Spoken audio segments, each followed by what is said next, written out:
Friends 11 अप्रैल 1970 NASA ने Apollo 13 mission को launch किया। इस मिशन का मेन गोल ये था कि इसमें 3 एस्ट्रोनॉट्स को मून पर लैंड कराना था।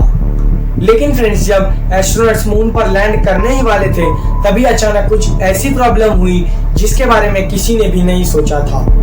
ये एस्ट्रोनॉट्स अर्थ से बहुत दूर ट्रैवल कर चुके थे। फ्रेंड्स, अचानक स्पेसक्राफ्ट के ऑक्सीजन टैंक में कुछ खराबी आई एंड इसके वजह से एस्ट्रोनॉट्स को अचानक कुछ धक्का जैसा लगा। फ्रेंड्स, असल में इस स्पेसक्राफ्ट में ऑक्सीजन टैंक फट चुका था और ऑक्सीजन टैंक फटने की वजह से अब ये एस्ट्रोनॉट्स ज्यादा देर तक जिंदा नहीं रह सकते थे। लेकिन फ्रेंड्स, आओ जानते हैं वापस अर्थ पर एस्ट्रोनॉट्स कैसे आए। फ्रेंड्स, नासा का अपोलो 11 मिशन सक्सेसफुली कंप्लीट होने के बाद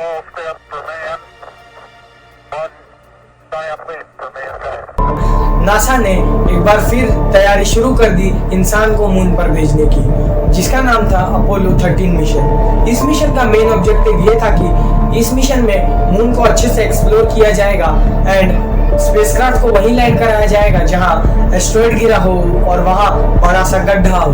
अपोलो 13 मिशन में 3 एस्ट्रोनॉट्स थे। इस मिशन के हेड जेम्स लोवेल थे एंड इनके साथ 2 एस्ट्रोनॉट्स थे जिनका नाम जॉन स्वेगर एंड फ्रेड हेस था। फ्रेंड्स, अपोलो 13 मिशन 11 अप्रैल 1970 को जॉन कैनेडी स्पेस सेंटर से लॉन्च हुआ था।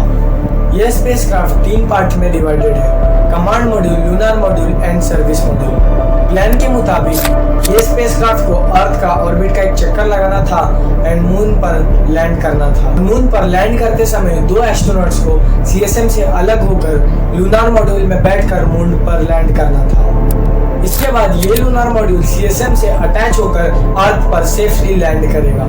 लेकिन फ्रेंड्स, एस्ट्रोनॉट्स कुछ करते इससे पहले ही ऐसा बड़ा प्रॉब्लम हो गया था जिसके बारे में किसी को अंदाजा भी नहीं था। फ्रेंड्स, ये स्पेसक्राफ्ट को निकले अर्थ से 3 दिन हो चुके थे। ये स्पेसक्राफ्ट बड़ी तेजी से मून की तरफ बढ़ रहा था और फ्रेंड्स, जब एक एस्ट्रोनॉट ने ऑक्सीजन टैंक का लेवल चेक करने के लिए बटन दबाया तो अचानक एक झटका लगा। ये झटका इतना तेज था कि ये दोनों एस्ट्रोनॉट्स तक जाकर पहुंची और एस्ट्रोनॉट्स इसके पहले कुछ चेक करते और फ्रेंड्स, जब कुछ मिनट बाद इन्होंने चेक किया तो इन्हें पता चला कि 2 वायर का कनेक्शन होने की वजह से एक ऑक्सीजन टैंक फट चुका है। और जब ये बात इन्होंने नासा के साइंटिस्ट तक पहुंचाई तो नासा के साइंटिस्ट ने कुछ देर बाद इन्हें बताया कि एक ऑक्सीजन टैंक नहीं बल्कि 2 ऑक्सीजन टैंक फट चुका है।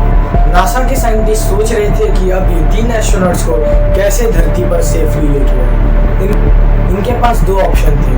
पहला ऑप्शन ये था कि ये स्पेसक्राफ्ट को उल्टा कर लूनर मॉड्यूल में बैठकर इंजन को एक्टिव करके अर्थ पर जल्द से जल्द आ सकते। एंड सेकेंड ऑप्शन इनके पास ये था कि ये मून का एक ऑर्बिट कर अर्थ पर आए, लेकिन इसमें एक रिस्क था कि 3-4 दिन लग जाते आने में अर्थ पर, और नासा ने रिस्क लेकर सेकंड ऑप्शन को चुना। नासा के साइंटिस्ट ने एस्ट्रोनॉट्स को कहा कि वो इमीडिएटली सीएसएम मॉड्यूल को डीएक्टिवेट कर दे और लूनर मॉड्यूल में बैठ जाए।